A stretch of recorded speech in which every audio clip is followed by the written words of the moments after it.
On today's show, we're going to talk about updates from the EPA, good news for solar energy customers in Arkansas, and a ton more. Check out the place.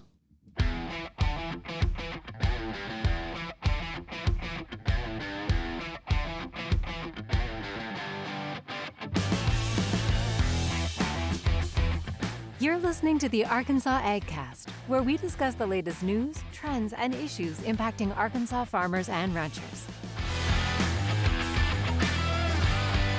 Our show is brought to you by the Arkansas Farm Bureau Federation. Oh, yeah. It is time for the Arkansas AgCast 2023 #1 episode.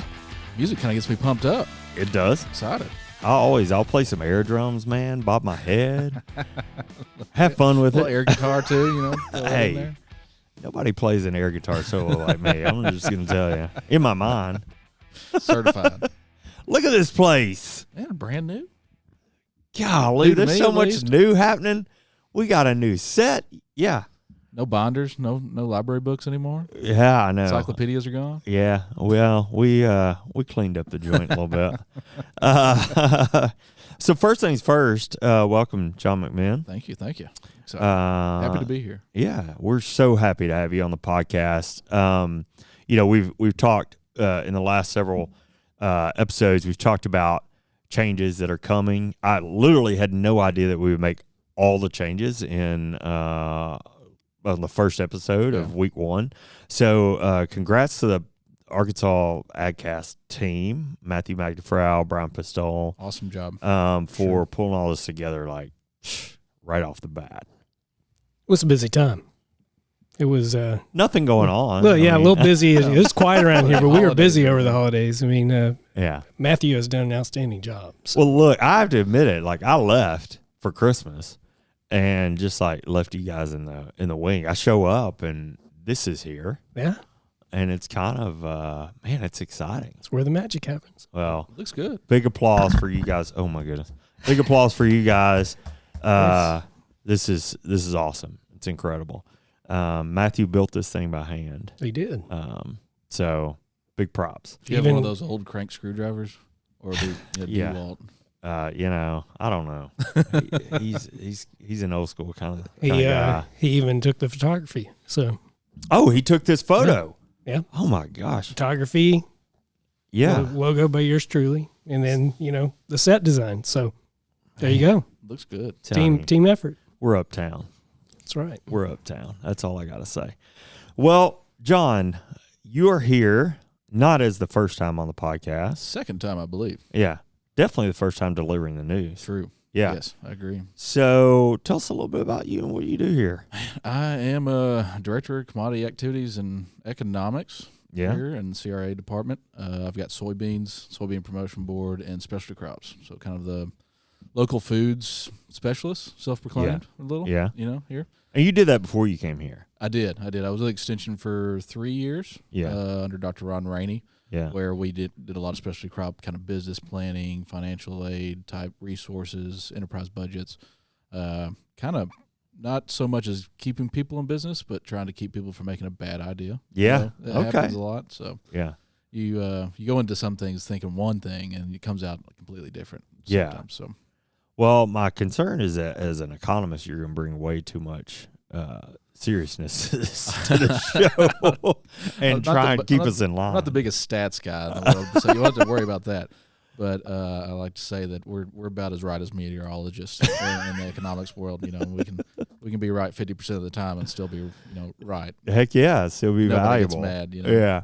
Well, what's cool is we've reported on your work a couple of times. Yeah. Certainly Mississippi River level impacts, drought impacts on cattle industry over the summer. I mean, so you've always sort of been podcast adjacent. We're just having you on. It's nice to be in person and through the podcast instead of on paper now. Yeah, man. Well, we love it. We're excited to have you. Live action. And the first show of the year. So it's a new year, 2023.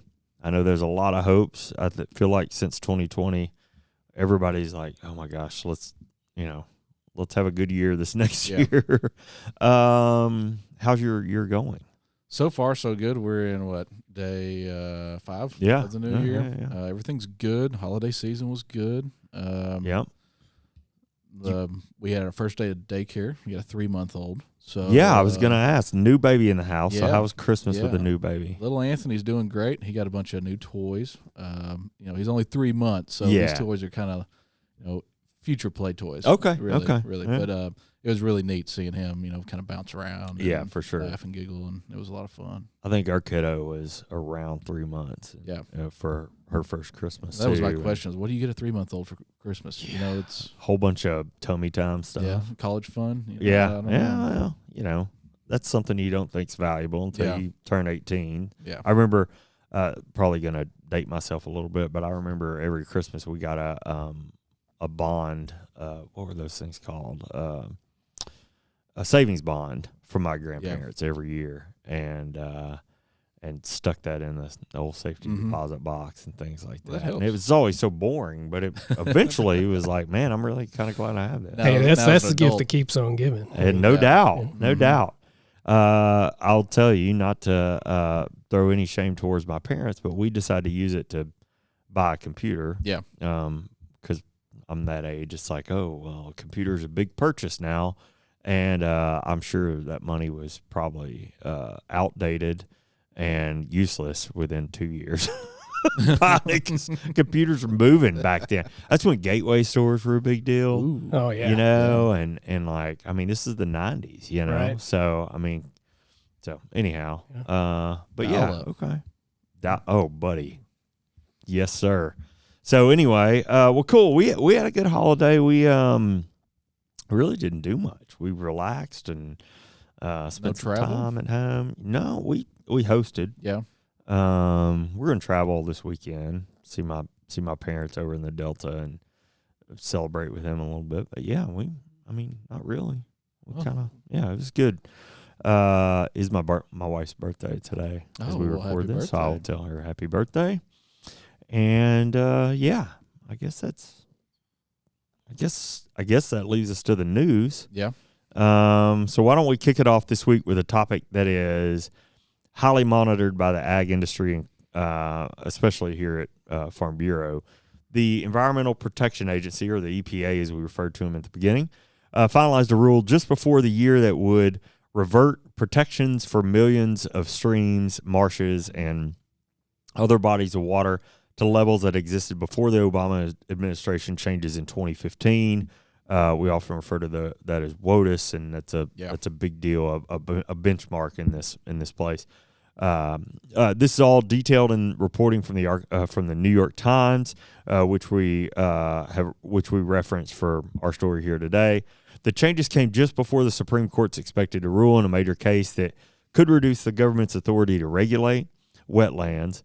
Some experts say the EPA's move is strategic, and by getting a rule on the books now, could ensure a broader definition of which waterways qualify for federal protection under the Clean Water Act. Under the new rule, the EPA revived a definition of what constitutes waters of the United States. I think I called that WOTUS a second ago, but that had been in place since 1986. Describing, I was alive then, if you're wondering. I was born in June of that year. Okay, there you go. Yeah. Well, describing the definition as familiar and foundational to decades of clean water progress.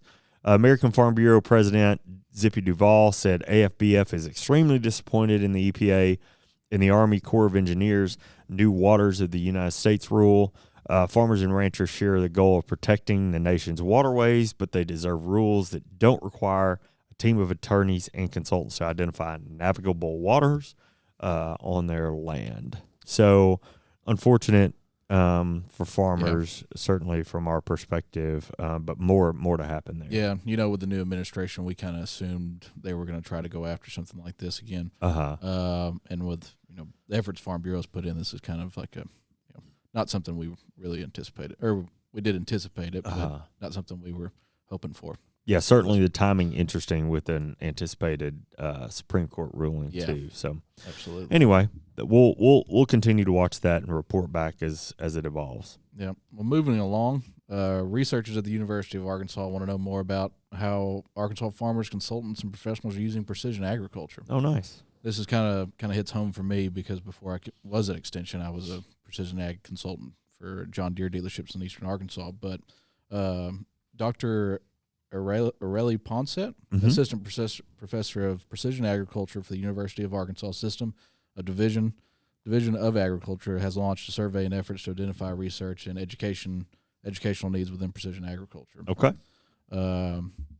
She was quoted, "This survey will help our team identify research and educational needs and priorities for precision agriculture and soil testing in Arkansas. We will use the collected information to define a common stakeholder vision for precision agriculture in Arkansas and identify some of the challenges that must be overcome to maximize benefits from technology use, soil testing, and scouting." Okay.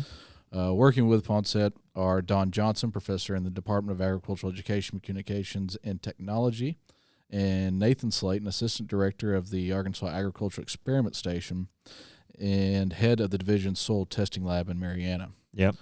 So Johnson said the results of the study will help research and extension personnel target their efforts to meet producers' priorities in the area of precision agriculture. Results of the survey should be compiled by fall of 2023. And for our listeners or viewers at home, if you're willing or wanting to participate in the survey, you can go to aaes.uada.edu for more details. This is pretty interesting stuff for me. Like I said, it's kind of hits home for me, some of my experience and background, but this is kind of driver of how agriculture is progressing now. Yeah. And it'll be interesting to see what results come of this survey and what producers really want. Well, I think it's interesting because we, as an organization, Farm Bureau, we're always encouraging producers to step up, make your voice heard, get involved, be a part of the conversation. Yeah. And I think unquestionably the work that the university does is valuable. Yeah. So this is that really interesting intersection of taking a valuable asset or resource like the university, feeding into that what you need and what's helpful to you, and the results would be, I mean, not just the survey results, but the results are programming, research, data to help you implement. Yeah, like you said, this is an opportunity for you to get involved and get what you want out of it. Right? So if you don't, then you're just kind of missing out or hoping they hit what you need. Yeah, exactly. Well, that's good, man. That's a good one for sure. Thanks for bringing that one. Yeah. So let's step away from the news to hear about how you can help cultivate safe roads in Arkansas. Awesome. Arkansas farmers and ranchers work 7 days a week. That means when you hit the road, you may be sharing it with farm equipment, especially if you're traveling along rural roads and county highways. Farm equipment moves slower than our pickup trucks and minivans. They may not have the safety lights and turn signals of our family vehicles either. The trucks and tractors moving down the road need extra room to make turns, cross bridges, and move through intersections too.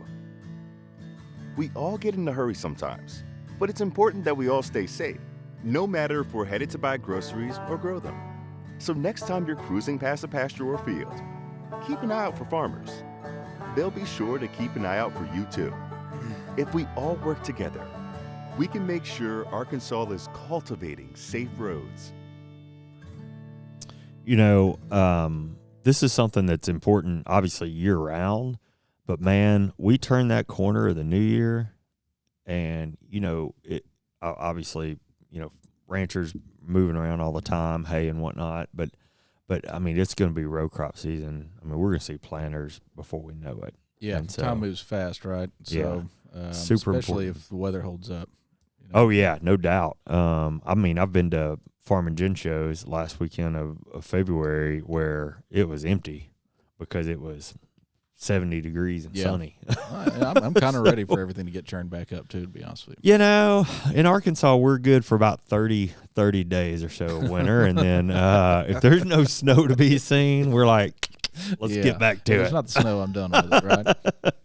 I did see a tweet, speaking of meteorologists and accuracy, I did see a tweet from James Bryant at KTV the other day. He's like, look, we have exceeded our snowfall record and temperature, low temperatures by like 200%. Don't quote me on that, but he's like, I think we're probably done with any cool winter activities for this year. He's like, it's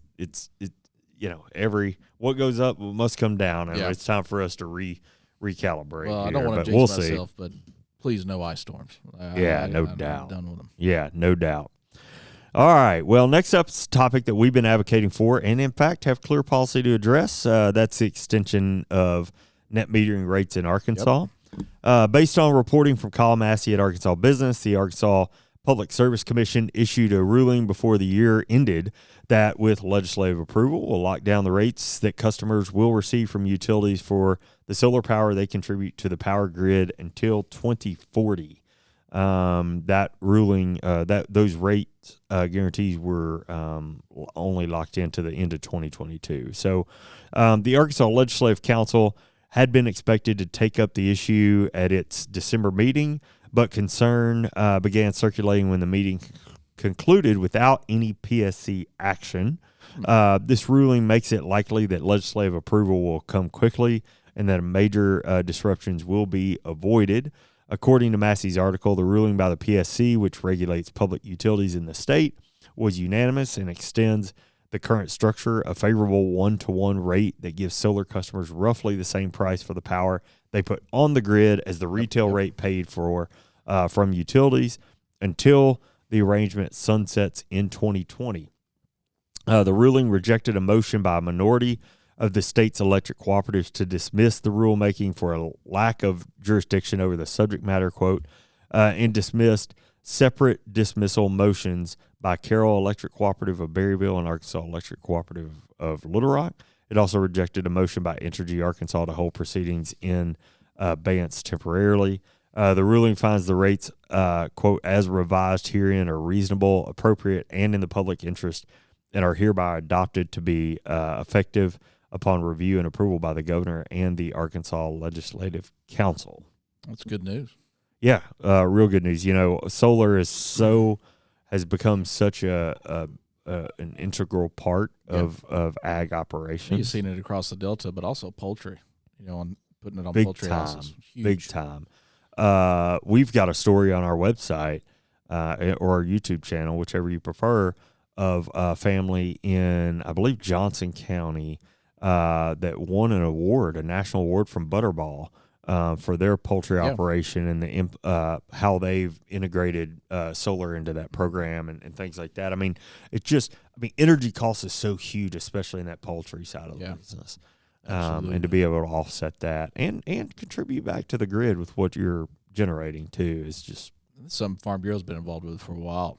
We've got policy stating it and different avenues we've been trying to approach this. So I think our membership's going to be pretty happy to hear this one. Yeah, I think as you said, we've got policy that addresses it, that extension of the rule.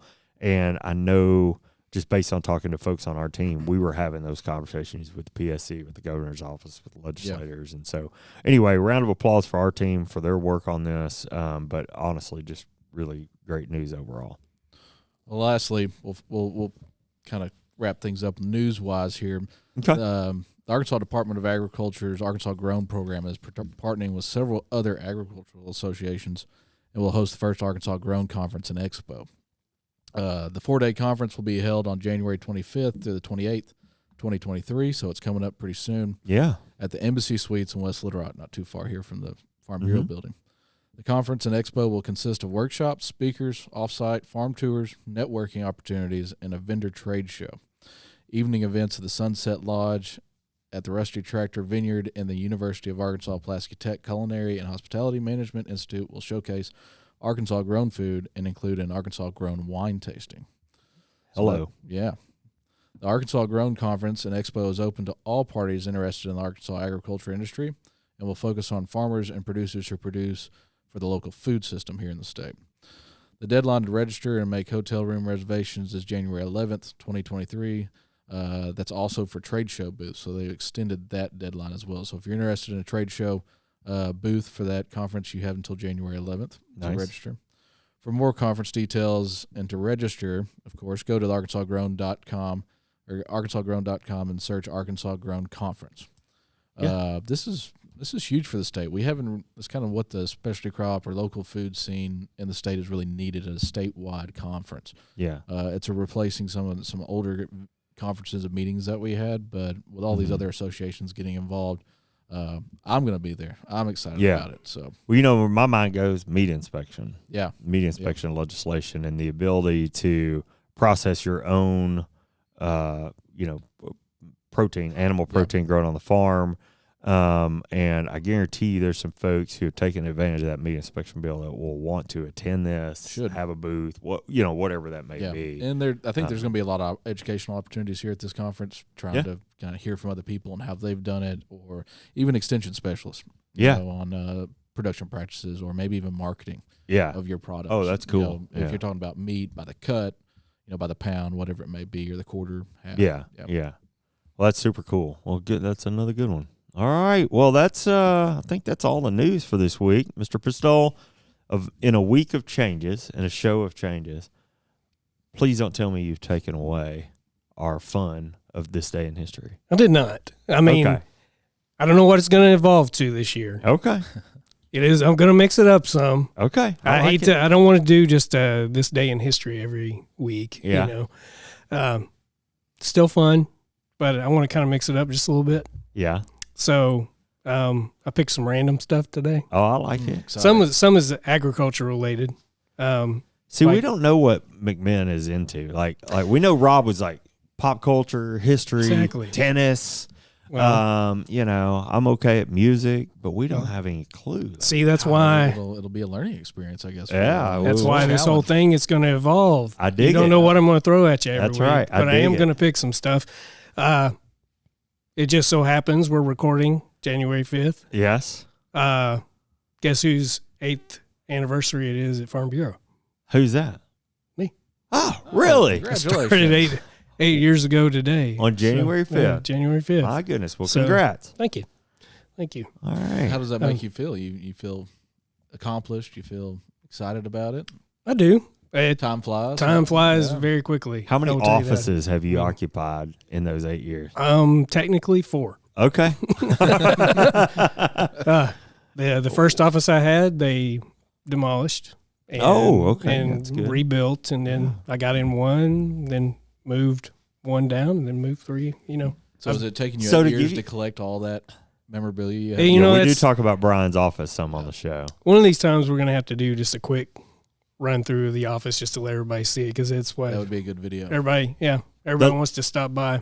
I will tell you, the last time we talked about the offices was our last show of last year, and I'm going through watching it. Yes, I do watch the shows just to make sure we're putting on a good product. And Matthew surprised me with a walkthrough of the hallway with the Christmas decorations. Well, there we go. So, how about that? I'm not telling you that. I'm not telling you we're going to make that happen, but I'm telling you it's been done. My, my current residents are the ladybugs, so we might get a little bit of that on video if we do it. But anyway, I welcome it. Well, I've been here a year and a half. Yeah. A little over a year and a half, and you've been in 3 offices in that time. So it's so you can feel my pain for moving all that stuff. For sure. Every time someone comes in, they always say, "You got a lot of stuff." Yeah, how do you move this? I mean, it's creative space. That's all. That's it. That's it. All right, what do you got for us? On this day in 1933, this famous bridge began construction. Golden Gate Bridge. What was fascinating to me, that whole idea went back as far as 1869. Really? What was the Well, it was all when they were doing the gold rush boom, 1849. That's when they discovered that whole area. And an engineer came up with the idea to have a bridge that was, way bigger than any bridge in existence at that time. And so they began construction on it, but it took that many years to get the funding and the. Is that its namesake too? I think so. Relating back to the gold rush? Yeah, the Golden and then Gate. The 49ers are right. That's all the 49ers adjacent. Yeah, to gold. It connects the land there. Yeah. So okay, it's beautiful bridge, and yeah, been across it a couple of times. Love it. Nice. But wish Jenny was here because she can answer this one. In 1980, this famous rap song was a top 40 hit. It's the Sugar Hill Gang. Yeah. Boom, boom, boom. Boom, boom, boom, boom, boom, boom. Is that it? Yeah. Rapper's Delight. Well, we can't afford it. We might not even be able to afford what I just did. Right. I don't know. Every once in a while, we'll throw a little bit in there. I'll do some of that every once in a while. Yeah, but okay. How about an ag trivia fact? Yeah, let's do it. I like this. So, farm and ranch families comprise less than what percentage of the U.S. population? 2%. There you go. Really? See, I knew he was going to grab some. Less than 2%. I'm an economist. I mean, you're right. See, our first hint. I could go on, but I need to save some because we're going to continue to evolve this. Yeah. I even want to throw some ag trivia from movies and other stuff into it. Oh, I love that. See? Man, I like the way you're thinking. See? Kevin Costner movie comes to mind. Well, see, I was going to give you a real easy one there, and you just named it. So sorry, I'm a big movie guy. if you build it, they will come. Are you really? Yep. Oh, So yeah, what was that? What was the commodity in that? Corn. Absolutely. Corn. Yeah. See, that one's easy. You got your easy one, so we'll go from there. Man, I'm going to be tested on this show. Man, I'm not a movie guy. So you and Brian, though, and Rob was too. But all right. Well, that was fun. Thank you for that. Look forward to continuing to see how you make us look silly on camera. So Hey, we're going to have some fun. all right. Well, that wraps up the news for this week. Thanks for following along with the Arkansas AgCast. We're grateful for you taking the time to watch and listen. Remember, you can catch the video production every Thursday at 2 p.m. on Facebook and YouTube. Listen to the audio version later on iTunes or Spotify. And make sure to leave us a review when you have 2 extra minutes. Yeah. The Arkansas AgCast is brought to you by the Arkansas Farm Bureau and hosted by me, Jason Brown. Me, John McMinn. We'll see you next week.